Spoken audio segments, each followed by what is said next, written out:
Hello everyone, কেমন আছো সবাই? আমি অনিন্দিতা চলে এসেছি আবারও একটা নতুন ভিডিওর সাথে। আগের দিন তো শেয়ার করেছি যে আমরা নতুন জায়গায় এসেছি আর সেখানকার ঘরবাড়ি এখন গোছানো শুরু হচ্ছে। প্রথম দিন তো সবকিছু গোছানো কখনোই সম্ভব না। প্রথম দিন রান্নাঘরটা আমি পরিষ্কার করে নিয়ে রান্না বান্না করেছিলাম রাতে আমাদের মতো, আর রাহির খাবারটাও বানিয়ে নিয়েছিলাম। আর হাজবেন্ড এই যে ঠাকুর ঘরটা ক্লিন করে দিচ্ছিল। ঘরে ঢোকার প্রথমেই ঠাকুরটা পেতে নিলে ভালো হতো, কিন্তু আমরা এতটাই টায়ার্ড ছিলাম প্রথমেই এই কাজটা করতে পারিনি, তাই কিছুক্ষণ সময় বাদেই ঠাকুর ঘরটা পরিষ্কার করে নেওয়া হচ্ছে। তারপরের দিন ভেবেছি সকালে স্নান টান করে ঠাকুরগুলোকে পেতে নেব। এবারে আমি তার পরের দিনটা সকাল থেকে তোমাদের সাথে শেয়ার করছি। তাহলে চলো আজকের ব্লগটা শুরু করি। আর দিনটা যেভাবে এগোবে তোমাদের সাথে সবটাই শেয়ার করার চেষ্টা করব। আশা করি তোমাদের ভালোই লাগবে। সোমবার সকালবেলা রাহি তো আমার ওঠার পরপরই উঠে যায়, তো আমি উঠে তাড়াতাড়ি ঘর বারান্দাটা ঝাড় দিয়ে নিয়েছি। তারপরে চা খেতে খেতেই দেখলাম রাহি উঠে গেল। তারপর ওকে ফ্রেশ করিয়ে খাবার দাবার খাইয়ে দিয়েছি। আর এখনই সকাল 10টা মতো বাজে। তো রান্নাঘরের প্রয়োজনীয় জিনিস একটা দুটো বার করছিলাম। তো এই প্যাকেটটার মধ্যে দেখলাম অনেকগুলো গ্রসারি আছে, তো ভাবছি তাহলে আজকে এই গ্রসারি গুলো ফ্রিজে রেখে দিই। সবার প্রথমে এই ফ্রিজটাও খুব ভালো করে মুছে নিলাম। আর তোমরা যারা আমার আগের ভিডিও দেখেছো তারা তো জানবে এটা আমাদের পুরনো ফ্রিজ। তো এই ফ্রিজটাকে আমি গ্রসারি রাখার জন্যই ব্যবহার করে থাকি। আর এই যে দেখতে পাচ্ছ রাহি আমার সাথে একদম হাতে হাত লাগিয়ে কিন্তু সমস্ত কাজ এগিয়ে দিচ্ছে। ওকে নিয়ে যদি আমি সব কাজ করতে পারি তাহলে আবার ওর মনটা খুব ভালো থাকে, কিন্তু সব কাজ তো বাচ্চা নিয়ে করা সম্ভব হয় না। তারপর বেশ অনেকটাই বেলা হয়ে গেছে, 11টা বাজতে চললো। তো আমি ভাবছি ঝটপট একটু সকালের খাবার বানিয়ে নিই। অনেকটাই দেরি হয়ে গেছে, এখন আর কি বানাবো। তো একবারে চাল ডাল আর শীতকালের সবজি দিয়ে খিচুড়ি বানিয়ে নিলাম। এটা রাহিও খেতে খুব ভালোবাসবে আর আমিও খেয়ে নেব। গরম খিচুড়িতে সামান্য একটু ঘি নিয়ে নেব আর সাথে একটা ডিমের অমলেটও বানিয়ে নিলাম।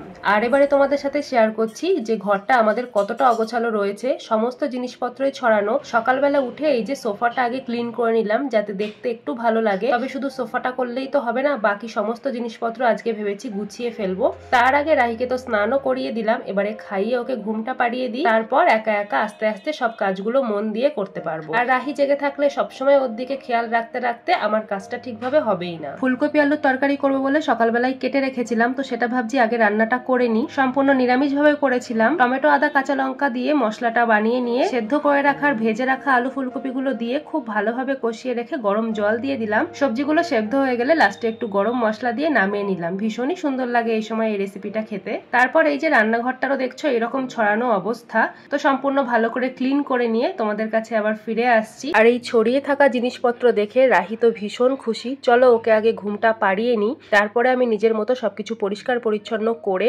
তারপরে একটা ভিডিওর মাধ্যমে শেয়ার করব। আর এই যে এখানে সমস্ত জুতো প্যাকেটগুলোতে ভরা রয়েছে, চেয়ারের উপরে কিছু জিনিসপত্র রয়েছে। তারপর এই টিভি ইউনিটটার এখানে সম্পূর্ণ পরিষ্কার করে জিনিসপত্রগুলো মুছে রেখে দিয়েছি। আর এখন প্রায় অনেকটাই গুছিয়ে নিয়েছি। আর যেটুকু সম্ভব হয়নি সেটুকু থাক, আবার সেটুকু পরের দিন করব, কারণ একদিনে কোথায় কি করব খুব একটা ভালো বুঝে উঠতে পারছি না। আর ওই কর্নারটায় যে রঙের বালতি টালতি গুলো রয়েছে ওগুলো এই বাড়ির ওনারের, ওরা এসে পরে নিয়ে যাবে বলেছে। তারপর দেখতে দেখতে রাহিও ওঠার সময় হয়ে যাবে। এখন প্রায় বিকাল 4টে থেকে 4:30 মতো বেজে গেছে। আর এই যে রান্নাঘরটাও খুব সুন্দর করে পরিষ্কার করে নিয়েছি। এই জায়গাটা আমার সব থেকে দেখতে ভালো লাগছে। তো এই যে দেখতেই পাচ্ছ এদিক ওদিক এখনো জিনিসপত্র ছড়ানো রয়েছে, তো আমি একটু ভিডিও ক্লিপ নিয়ে নিলাম। তারপর আস্তে আস্তে আবার গোছাতে শুরু করব। আর সেদিন হাজবেন্ড ফোন করে বলল একটু তাড়াতাড়িও চলে আসছে, কাছে একটা সবজি মার্কেট আছে, চলো সেখান থেকে গিয়ে কিছু সবজি বাজার করে আনি। আর এখন বিকাল 5টা মতো বাজে। দেখো 5টার সময় এখানে কি পরিমাণে রোদ থাকে। রাহিও ঘুম থেকে উঠে পড়েছে, রাহিকে নিয়েই আমরা বাজারে চলে এসেছি। আর এটা একটা সবজি বাজার নয়, সম্পূর্ণ হাট বসে দেখতে পেলাম। অনেক বড় এলাকা জুড়ে সমস্ত সবজি মাছ মাংস সব কিছুর দোকান একসাথে, সাথে অনেক ফলের দোকানও রয়েছে। আর এই টাটকা ফ্রেশ সবজি দেখতে তো ভীষণই ভালো লাগছে। আমরা তো বেশ কিছু বাজার করে নিলাম, কারণ আসার পর থেকে আমাদের সেভাবে সবজি বাজার খুব একটা বেশি পরিমাণে করা হয়নি। তো আজকে মনের মতো কয়েকটা সবজি বেশ তুলে নিয়েছি। সাথে নিয়েছিলাম 2 রকমের মাছ, সেটা তোমাদের সাথে বাড়িতে গিয়ে শেয়ার করছি। আর আগের দিন লোকাল বাজার থেকে হাজবেন্ড আলু নিয়ে এসেছিল বেশ ভালো দামে, তবে এখানে দেখলাম অনেকটাই সস্তায় আলু থেকে শুরু করে সমস্ত সবজি কিন্তু পাওয়া যাচ্ছে। আর সব থেকে বড় কথা আমাদের বাড়ির একদম কাছাকাছি এই মার্কেটটা, সেজন্য আরো বেশি সুবিধা। মাত্র 5 থেকে 7 মিনিটের মধ্যেই কিন্তু এই মার্কেটটা আমরা পেয়ে যাব। আমরা জানি হাট সব জায়গাতেই বসে, কিন্তু এই ব্যাঙ্গালোরের মতো জায়গায় যে এত বড় একটা ভালো হাট পেয়ে যাব এটা আমি ভাবতেই পারিনি। আর এই যে এখন বাড়িতেও পৌঁছে গেছি। এদিকে রুই মাছ আছে আর এদিকে আছে চিংড়ি মাছ। এই যে এখানে রয়েছে সবজির বাজারটা, আলু, বিনস, গাজর, কিছুটা পালং শাক, একটা লাউ, বেগুন সমস্ত কিছু নিয়ে নিয়েছিলাম। আর সাথে একটু কারি পাতা, ধনে পাতাও নিয়ে নিয়েছি। এদিকে আছে ফুলকপি, বাঁধাকপি।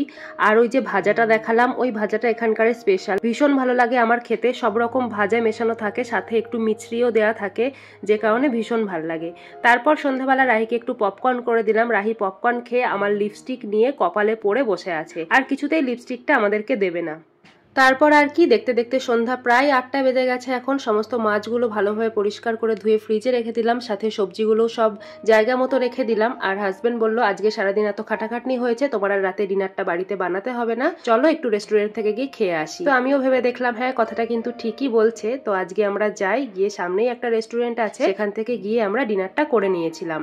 এখানে আমি একটা নিয়েছিলাম হায়দ্রাবাদি বিরিয়ানি, আর ওদিকে হাজবেন্ড বলল আজকে বিরিয়ানিও খাবে না, তাই জন্য পরোটা নিয়ে নিয়েছিল। তবে আমার থেকেও একটু বিরিয়ানিটা টেস্ট করেছিল, ভীষণ টেস্টি ছিল সেদিনের বিরিয়ানিটা। আর খেয়ে দিয়ে রাতে আমরা একটু হাঁটতে বেরিয়েছিলাম, সাথে একটু ময়লা ছিল, আজকে ময়লার গাড়িটা আসেনি, তাই ময়লাটাকেও বাইরে ফেলে দিচ্ছি। তাহলে আজকের মতো টাটা, দেখা হবে অন্য ভিডিওতে। আজকের ভিডিওটা ভালো লাগলে লাইক কমেন্ট করো, আর সাথে চ্যানেলটা সাবস্ক্রাইব করে নিও। সবাই ভালো থেকো, সুস্থ থেকো, থ্যাংক ইউ।